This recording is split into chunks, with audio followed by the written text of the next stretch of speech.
I created a dropshipping e-commerce website in Zoho, but it's not quite right. And in this video, I'm going to be talking about how I put the site together, how I got it working, and the workaround that I did to get there. This is the e-commerce website, and as you can see, I've got a whole bunch of products here. And basically, I'm using a supplier to embroider and print onto shirts. So the supplier doesn't have an e-commerce plugin. I'm going to show you what I did to get this working. So I'm in Zoho Commerce in the back end, and we can see here there's our products. Now Zoho Commerce claims to be able to work with dropshipping. However, there's a little bit of a catch. If I come down here on the page where they explain the feature, it's really just a status field. In the documentation, you can see that there's an option to be able to mark it as a dropship product, not really to be able to automatically push it to your supplier. I'm in the Zoho Commerce backend now, and I'm going to go over to the settings. If I come over here to shipping, there's really not any other option other than a few postal carriers. Or if I come over to this one, this is where you just set up your shipping types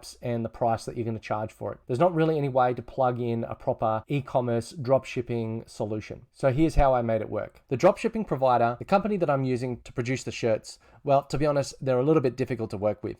I was able to send them an email with the order, and I wanted to do that automatically using the system. Whilst I couldn't plug in with a dropshipping platform, what I could do is send them an email notification whenever an order was created. So the order that's created goes via email into their inbox. I'm going back over to the notifications. Hey, if you're finding this useful, hit subscribe, give us a thumbs up, and leave us a note in the comments. So in order to send them notifications, I'm on the settings page, and I'm just going to come over to the email notifications. And then what I wanted to do was be able to send the order to the supplier as soon as it was submitted online. Here I've got an order summary, and then I go to edit template, and we can see that I'm on a template screen here. Further up, I've just been able to add the email addresses of who I want that order to go to. That was the inbox of the supplier. I was able to add a subject, and further down here in the email itself, you can see that we've got some merge tags. So they just ask for a little bit of extra information, and you can see we've got the product itself merging in. It also shows the shipping address of the customer and the amount of items as well. So this meant that I was able to have the product ordered on the website, have an email go directly to the dropshipping company. They were able to supply the email. Now, my problem with this was that we did not have the feedback loop of when the item was sent. We also didn't have a fully automated process. We had a problem with the financials. We couldn't then split the payments immediately. So that meant that everything had to be ordered, and then the company had to invoice for the supply of goods. If you're trying to decide whether or not to use Zoho Commerce, you should check out this video.